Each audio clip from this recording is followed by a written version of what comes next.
सृष्टि से पहले ना धरती थी, ना आकाश, ना समय था, ना दिशा, बस एक अनंत शून्य।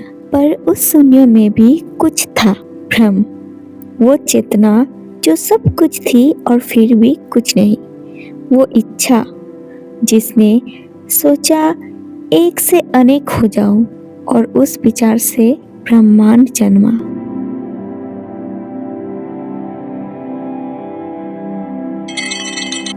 क्या आपने कभी ये सोचा है, जब कुछ भी नहीं था तब ये सृष्टि कैसे बनी? कहाँ से आए हम, देवता, युग और ये जीवन का नाटक? आइए ब्रह्म पुराण से जानते हैं सृष्टि के उत्पत्ति की अनसुनी कथा। ब्रह्म पुराण कहता है कि सृष्टि से पहले केवल ब्रह्म था, ना रूप, ना रंग, ना आवाज, बस एक चेतना जो सर्वव्यापी थी। उसी चेतना ने इच्छा की कि मैं स्वयं को देख सकूं, और यही इच्छा बनी सृष्टि की शुरुआत। उस इच्छा से उत्पन्न हुई प्रकृति और पुरुष, ऊर्जा और चेतना का पहला संगम। उस ब्रह्मांड से उत्पन्न हुआ अनंत जल, जिसे क्षीर सागर कहा गया। उस पर शेषनाग पर विराजमान थे भगवान विष्णु, जिनके नाभि से कमल निकला, और उस कमल पर प्रकट हुए ब्रह्मा, सृष्टि के रचयिता। ये कोई कहानी नहीं, बल्कि उस दिव्य प्रक्रिया का प्रतीक है, जहाँ ऊर्जा से चेतना और चेतना से सृजन जन्म लेती है। ब्रह्म पुराण के अनुसार ब्रह्मा ने पंच महाभूतों की रचना की थी। आकाश, वायु, अग्नि, जल और पृथ्वी, यही 5 तत्व मिलकर संपूर्ण ब्रह्मांड बने। हर तत्व में ब्रह्म की एक झलक है।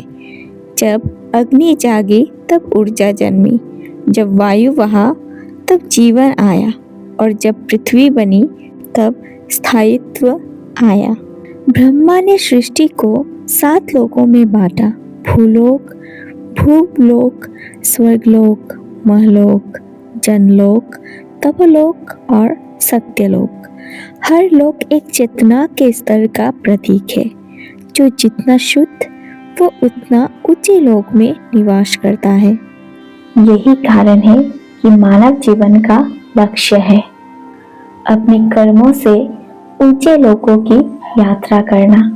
जब पृथ्वी स्थिर हुई तो ब्रह्मा ने मनुष्य की रचना की। मिट्टी से शरीर गढ़ा और उसमें प्राण फूंक दिए, यही बना जीव, चेतन शरीर। मनुष्य को ये वरदान मिला कि वो अपने कर्मों से अपना भाग्य लिख सकता है। वही एक प्राणी है जो सृष्टि को समझ सकता है। और जब सृष्टि स्थिर हुई तब प्रकृति की शक्तियाँ रूप लेकर देवता बनी। अग्नि से उत्पन्न हुए अग्निदेव, जल से वरुण देव, वायु से वायुदेव और तेज से इंद्रदेव।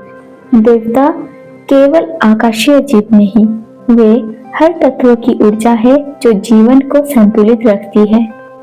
जहाँ देवता प्रकट हुए वहाँ असुर भी जन्मे, क्योंकि जहाँ प्रकाश है वहाँ अंधकार भी होता है। ब्रह्म पुराण कहता है बुराई कोई दुश्मन नहीं, वो भी सृष्टि का संतुलन बनाए रखने का हिस्सा है। बिना अंधकार के प्रकाश की महिमा अधूरी है। सृष्टि के क्रम से 4 युगों की शुरुआत हुई: सतयुग, त्रेतायुग, द्वापर युग और कलयुग। और हर युग में धर्म घटता गया। 100%, 75%, 50% और अब केवल 25%। कलयुग वो समय है जब सत्य कमजोर है पर असंभव नहीं। मनुष्य का धर्म है इस अंधकार में भी प्रकाश बनना। ब्रह्म पुराण कहता है सृष्टि बाहर नहीं, हमारे भीतर घटती है। हमारे विचार, भावनाएं और कर्म ही नया ब्रह्मांड बनाते हैं।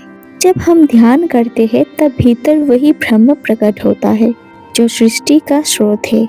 वो हमें ये याद दिलाता है कि हम केवल शरीर नहीं, चेतना है। ब्रह्म पुराण के सार यही है, जो अपने भीतर के ब्रह्मा को पहचान लेता है वो सृष्टि का रहस्य समझ लेता है। वो जान लेता है कि ईश्वर कोई दूर की सत्ता नहीं, वो हमारे भीतर धड़कता हर प्राण है, और जब ये सत्य अनुभव हो जाए तभी आत्मा मुक्त होती है।